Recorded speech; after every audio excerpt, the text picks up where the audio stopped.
Hello viewers, আসসালামু আলাইকুম। আশা করছি আপনারা সবাই অনেক অনেক ভালো আছেন। আমিও আলহামদুলিল্লাহ ভালো আছি। এখন হচ্ছে প্রায় 6টা মতো বাজে। আমি ইফতার করার জন্য পরোটা তৈরি করছি। আল্লাহর রহমতে 6 রোজাগুলো কমপ্লিট হলো। আজকে শেষ রোজার ইফতার আমার।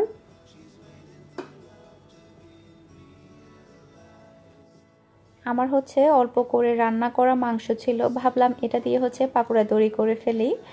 এরপরে আমি কয়েকদিন আগে নতুন অতিথি নিয়ে একটা ভিডিও তৈরি করেছিলাম। ওখানে এত আপু আমাকে কমেন্ট করেছে। এরপরে অনেক আপুরা জানিয়েছে আপুদের বেবি হয় না। তো অনেক আপুরা যারা কিনা কন্টিনিউ আমাকে কমেন্ট করে, কিন্তু আমি জানতামই না এটা। আপুরা কমেন্ট করেছে বলে জানতে পেরেছি। তো আমাকে 2টা আপু বলেছে আপুদের নামগুলো বলার জন্য সবার কাছে। একটা আপুর নাম সুমি আলম। আপুর বেবি হয় না, সবাই দোয়া করবেন আপুর জন্য। শুধু আপুর জন্যই না, যাদের বেবি হয় না সবার জন্য দোয়া করবেন। এরপরে আরও একটা আপু বলেছে আপুর নামটা যাতে বলি, আপুরও বেবি হয় না। এরপরে আপুর মাথায় একটা সমস্যা আছে। তো সবার কাছ থেকে দোয়া চাইতে বলেছে যাতে করে সমস্যাটা কেটে যায়। তো আপুর জন্য অনেক দোয়া রইল। আপুর নাম সুমাইয়া। তো আসলে কারো সমস্যা থাকলে এই জিনিসটা কিন্তু খুবই খারাপ লাগে। সবাই সবার জন্য দোয়া করবেন যাতে করে প্রত্যেকটা মানুষ যাতে ভালো থাকে। আর যাদের বেবি হয় না তাদের সবার যাতে বেবি হয়, মনের আশাটা পূরণ হয়। আসলে বলা যায় না কার দোয়া কখন কাজে লাগে কিংবা কখন কবুল হয়। এরপরে আমাকে অনেক আপুরা জানায় যে আপুদের নামগুলো বলার জন্য। এরপরে আপুদের ছেলেদের নামগুলো বলার জন্য। আসলে আমি সবগুলোর স্ক্রিনশট নিয়ে রাখি সাথে সাথে যখন এই ধরনের কমেন্ট আসে।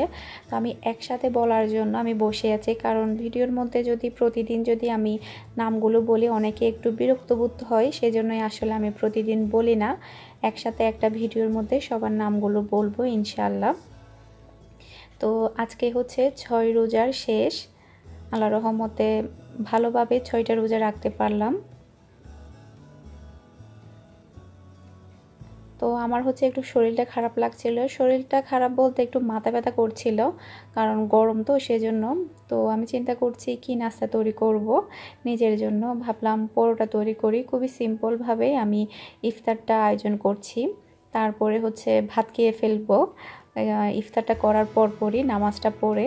সেজন্য তেমন কিছুই তৈরি করছি না, আমি খুবই সিম্পলভাবে আয়োজনটা করছি। আর পরোটা আমি একটু বড় করে তৈরি করে ফেলছি, আর তেমন সুন্দরও হচ্ছে না।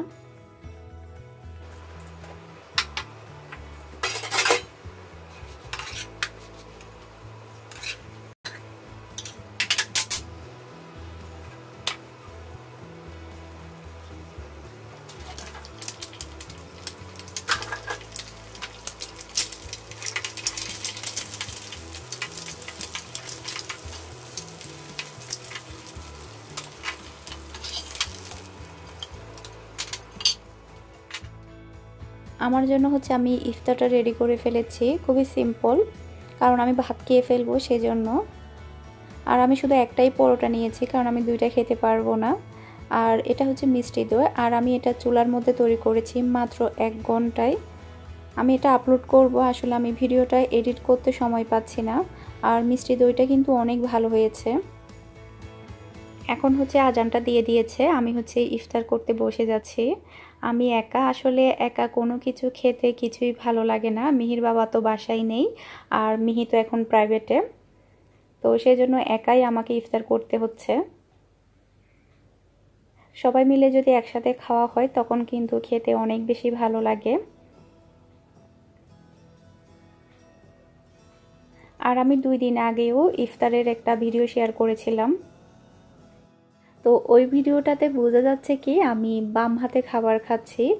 শুধু ওই ভিডিওটাতেই না, আমি আরও কিছুদিন আগে একটা নাস্তার ভিডিও শেয়ার করেছিলাম যে আমি নাস্তা খাচ্ছি।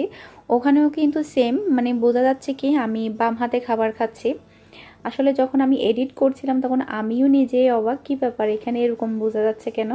তো আমাকে ওই সময়ও অনেক আপুরা ভাইয়ারা বলেছিল আমি কেন বাম হাতে খাবার খাচ্ছি। বাম হাতে খাবার খাওয়া অনেক গুনাহ। এরপরে গত পরশুর ভিডিওর মধ্যেও অনেক আপু এবং ভাইয়েরা বলেছে, আসলে মানে বোঝাই যাচ্ছে এরকম, তো সবাই তো এটাই বুঝতে পারবে। আসলে আমি নিজেই অবাক কেন এরকম মানে হলো এটা। আজকেই আপনারা লক্ষ্য করুন, আমি কিন্তু ডান হাতে খাচ্ছি, কিন্তু বোঝা যাচ্ছে কি আমি বাম হাতে খাচ্ছি। আমি কিন্তু বাম হাতে খাচ্ছি না, ডান হাতেই খাচ্ছি। আসলে আমি কোনো খাবারই কিন্তু বাম হাতে খাই না। কেন এটা বোঝা যাচ্ছে বুঝতে পারছি না ভিডিওর মধ্যে। যখন আমি ভিডিও এডিট করি তখন আমিও চিন্তার মধ্যে পড়ে যাই, কেন ভিডিওর মধ্যে এরকম দেখা যাচ্ছে। সবাই তো আসলে চিন্তা করবে যে আমি বাম হাতে খাবার খাচ্ছি। তো আপনারা হয়তো বা একটা জিনিস লক্ষ্য করলে বুঝতে পারবেন, আমার ডান হাতে কিন্তু সবসময় ব্রেসলেটটা থাকে আর আমি ডান হাতে খাবারটা খাচ্ছি, কিন্তু ভিডিওর মধ্যে দেখুন বোঝা যাচ্ছে এটা বাম হাত, ওই রকমই লাগছে। এটা হয়তো বা ক্যামেরার অ্যাঙ্গেলের কারণে হতে পারে। যখন আমি ভিডিওটা করি এরপরে যখন আমি এডিট করি তখন বোঝা যায় কি আমি বাম হাতে খাবার খাই সব সময়।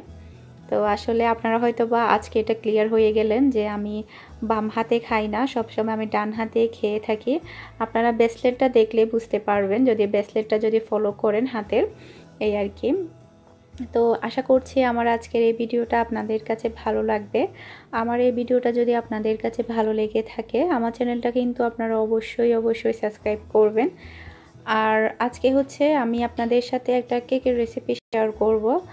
আসলে কেকের রেসিপিটা শেয়ার করার কারণ হচ্ছে এটা আমি সকালের জন্যই তৈরি করব, মানে সকালে নাস্তার জন্যই তৈরি করব, ভাবলাম আপনাদের সাথে শেয়ার করি। আর সেটা হচ্ছে ফ্রুট প্লেন কেক। এখন হচ্ছে আমি কেকটা তৈরি করে নিব। প্রথমেই হচ্ছে আমি শুকনো উপকরণটা চেলে নিব। আর আমাকে আরও একটা আপু বলেছিল আমি যাতে একটা চুলার মধ্যে ইলেকট্রিক বিটার ছাড়া একটা চকলেট কেক তৈরি করি 1 পাউন্ডের। তো আমি ভিডিওটা রেডি করেছি, আমার কাছে আছে, আমি এটা কয়েকদিন পরে শেয়ার করব। তো যাই হোক, এখানে হচ্ছে আমি চালনির মধ্যে টোটাল 1 কাপের মতো ময়দা নিয়ে নিলাম। আমার কাপটা হাফ কাপ ছিল, সেজন্য আমি হাফ কাপ করে করে 2বার ময়দা নিলাম, 1 কাপ। এরপরে হচ্ছে এখন আমি বেকিং পাউডার দিব। অনেক আপুরা কিন্তু বেকিং পাউডার আর বেকিং সোডাটা এক মনে করে। আসলে বেকিং পাউডার আর বেকিং সোডা কিন্তু এক না, দুইটাই কিন্তু আলাদা। তো আমি এখানে 1 চা চামচ পরিমাণ বেকিং পাউডার নিলাম। একদম উঁচু উঁচু নেইনি কিন্তু আমি। এখন হচ্ছে এটাকে আমি ভালোভাবে চেলে নিচ্ছি। আর এই ফ্রুট কেকটা কিন্তু বাচ্চারা কিন্তু অনেক বেশি পছন্দ করে, আর খুবই সুন্দরভাবে কিন্তু এটা তৈরি করা যায়। এটা চালা শেষ, একটা সাইডে রেখে দিব। এখন হচ্ছে আমি একটা মিক্সিং বলে স্বাভাবিক তাপমাত্রায় 2টা ডিম নিয়ে নিব। আর আমি মাত্র 2টা ডিম দিয়ে আপনাদেরকে এই টুটি ফ্রুটি কেকটা তৈরি করে দেখাবো 1 পাউন্ডের, 2টা ডিম দিয়ে মাত্র। তো আমি স্বাভাবিক তাপমাত্রা 2টা ডিম নিয়ে নিচ্ছি। আপনাদের ডিমগুলো যদি ফ্রিজে থাকে তাহলে আপনারা টোটাল 1 ঘন্টা আগে থেকে ডিমগুলো বের করে রাখবেন। ঠান্ডা ডিম দিয়ে কখনো কেক তৈরি করতে যাবেন না। আর আমি সবসময় কেকের রেসিপিগুলো আপনাদেরকে আমি খুবই ভালোভাবে বোঝানোর চেষ্টা করি, আর আপনাদের কাছে যে ভালো লাগে সেজন্য কিন্তু আমার আপনাদেরকে দেখাতেও কিন্তু অনেক ভালো লাগে। আসলে এই কেকটা আমি আমার জন্য তৈরি করছিলাম, ভাবলাম আপনাদের সাথে শেয়ার করি, অনেক আপুরা হয়তো বা উপকৃত হবে। এখন হচ্ছে একটা ইলেকট্রিক বিটার দিয়ে এটাকে বিট করে নিচ্ছি। সে সাথে দিয়ে দিচ্ছি 1/3 কাপ পরিমাণ চিনি। অল্প অল্প চিনি দিয়ে এটাকে আমি খুব ভালোভাবে বিট করে নিব যতক্ষণ পর্যন্ত না সম্পূর্ণ কালারটা চেঞ্জ হচ্ছে। কালারটা সম্পূর্ণভাবে চেঞ্জ হয়ে গিয়েছে। দিয়ে দিচ্ছি 1/3 কাপ পরিমাণ তেল। আবারও একটু ভালোভাবে বিট করে নিচ্ছি যাতে করে তেলটা খুব ভালোভাবে মিশে যায়। এটা আমার সম্পূর্ণভাবে বিট করা শেষ। কালারটা সম্পূর্ণ চেঞ্জ হয়ে গিয়েছে। আপনাদেরকে এখন আমি একটু মিশ্রণটা দেখিয়ে দিচ্ছি। দেখুন এটার কালারটা কতটা চেঞ্জ হয়ে গিয়েছে। এরকম হতে হবে, তাহলে কেকটা খুব সুন্দর স্পঞ্জি হবে। এখন হচ্ছে আমি অল্প অল্প শুকনো উপকরণ দিয়ে এটাকে আমি ভালোভাবে মিশিয়ে নিচ্ছি। সম্পূর্ণ শুকনো উপকরণটা আমি একসাথে দিব না। এরপরে দিয়ে দিচ্ছি 1/3 কাপ পরিমাণ লিকুইড দুধ।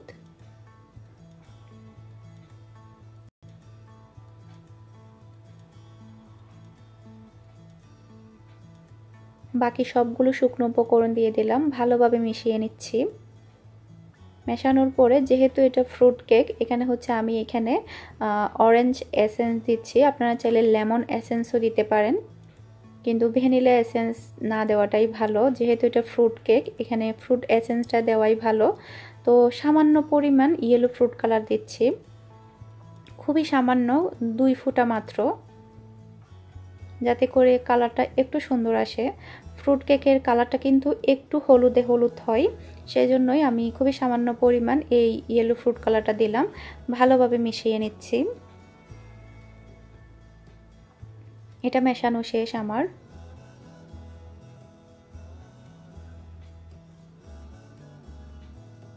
এখন হচ্ছে দিয়ে দিচ্ছি আমি টুটি ফ্রুটি। আপনারা চাইলে এখানে কিশমিশও ব্যবহার করতে পারেন।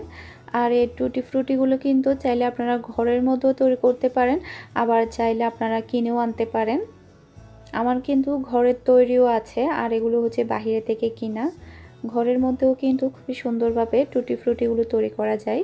তো টুটি ফ্রুটিগুলো একটু ভালোভাবে মিশিয়ে নিচ্ছি। আর মিশ্রণটা কেমন হয়েছে সেটা হয়তো আপনারা দেখেই বুঝতে পারছেন। কখনো মিশ্রণটা ঘন হওয়া যাবে না। সম্পূর্ণ মিশ্রণটা আমি মোল্ডের মধ্যে ঢেলে নিচ্ছি। যদি আপনাদের মিশ্রণটা যদি ঘন হয়ে যায়, তাহলে সামান্য পরিমাণ লিকুইড দুধ দিয়ে মিশ্রণটাকে আপনারা একটু পাতলা করে নেবেন। একটু ঝাঁকিয়ে নিচ্ছি, এক্সট্রা বাবল থেকে থাকলে সেটা বের হয়ে যাবে। এখন হচ্ছে আমি কেকটা বেক করতে দিয়ে দিচ্ছি। আর অনেক আপুরা হচ্ছে আমার ওভেন সম্বন্ধে জানতে চাই। আমি যখনই কোনো কিছু বেক করি তখন কিন্তু আমি ভালো মতো বলে দিই কখন, মানে কত টাইমে কিংবা কোন থাকে বেক করতে হয়। তো সব সময় কেক কিংবা ব্রেড বেক করার সময় কিন্তু নিচের থাকে দিতে হবে। আর আমি কিন্তু 5 মিনিট আগে থেকেই ওভেনটাকে গরম করে নিয়েছি, প্রিহিট করে নিয়েছি। এখন কিন্তু ওভেনটা অনেক গরম, আর আমি নিচের থাকে দিয়েছি। এরপরে হচ্ছে 180 ডিগ্রি সেলসিয়াসে আমি উপরে নিচে তাপমাত্রা, এই যে দেখুন উপরে নিচে 2টা দাগ আছে, এটা 2 দিক দিয়েই তাপ আসবে। এরপরে দিয়ে দিচ্ছি আমি 30 মিনিটের জন্য। এর মধ্যেই কিন্তু কেকটা হয়ে যাবে। আর আপনারা যদি আলাদা কোনো ভিডিও চান তাহলে আমি পরে আপলোড করব ওভেন সম্বন্ধে।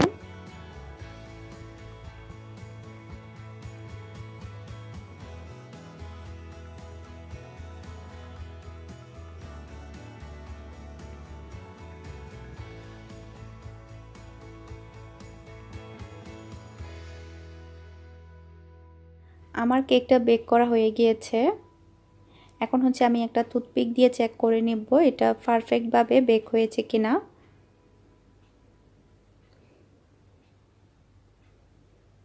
এই যে দেখুন টুথপিকটা কিন্তু ক্লিয়ার, তার মানে বুঝতে হবে কেকটা হয়ে গিয়েছে। যদি লিকুইড কিছু লেগে থাকে তাহলে আরও 5 মিনিটের মতো বেক করে নিলে হয়ে যাবে। আর হাত দিয়ে একটু ধরে দেখলেই কিন্তু বোঝা যায়। আর দেখুন কত সুন্দর কালার এসেছে, আর সময় লেগেছে মাত্র 30 মিনিট। আমার ওভেনটা কিন্তু একটু ময়লা হয়েছে, কারণ কয়েকদিন একটু বেশি কেক তৈরি করা যাচ্ছে, পরিষ্কার করা হয়নি। কালকেই পরিষ্কার করে ফেলবো।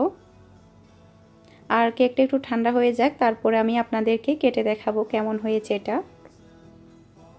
কেকটাকে হচ্ছে আমি মোটামুটি ঠান্ডা করে নিয়েছি। এখন হচ্ছে আমি মোল্ড থেকে কেকটা বের করে নিচ্ছি। এরপরে হচ্ছে আপনাদেরকে কেটে দেখাবো এটা ভিতরের অংশটা কেমন হয়েছে।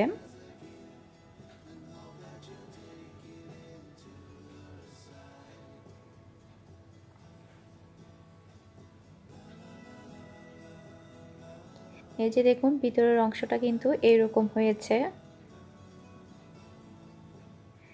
একটা একটু কাছ থেকে দেখাচ্ছি আপনাদেরকে, দেখুন এটা কতটা সফট, একদম দোকানের মতো। দোকানের চেয়েও কিন্তু টেস্টটা অনেক গুণে বেশি। তার উপরে তো এটা নিজের হাতের তৈরি, এটা তো অন্যরকম একটা ফিলিংস। আপনারা হয়তো এটা দেখেই বুঝতে পারছেন এটা কতটা ভালো হয়েছে, নরম তুলতুলে। আপনারা কিন্তু এটা বাসায় অবশ্যই ট্রাই করবেন আপনাদের বাচ্চাদের জন্য, কারণ নিজের হাতে তৈরি করা জিনিস কিন্তু এটার আশা করছি আমার আজকের এই ভিডিওটা আপনাদের কাছে ভালো লেগেছে। আমার এই ভিডিওটা যদি আপনাদের কাছে ভালো লেগে থাকে আমার চ্যানেলটা কিন্তু আপনারা অবশ্যই সাবস্ক্রাইব করবেন। আর এই কেকের রেসিপিটা আপনাদের কাছে কেমন লেগেছে সেটাও কিন্তু আমাকে জানাবেন। দেখুন ভিতরের কালারটা কিন্তু কতটা সুন্দর এসেছে। খুবই সামান্য পরিমাণ কিন্তু ইয়েলো ফ্রুট কালার দিয়েছিলাম। আজকের মতো বিদায় নিচ্ছি। আপনারা সবাই ভালো থাকবেন, সুস্থ থাকবেন, আমার জন্য দোয়া করবেন। আল্লাহ হাফেজ।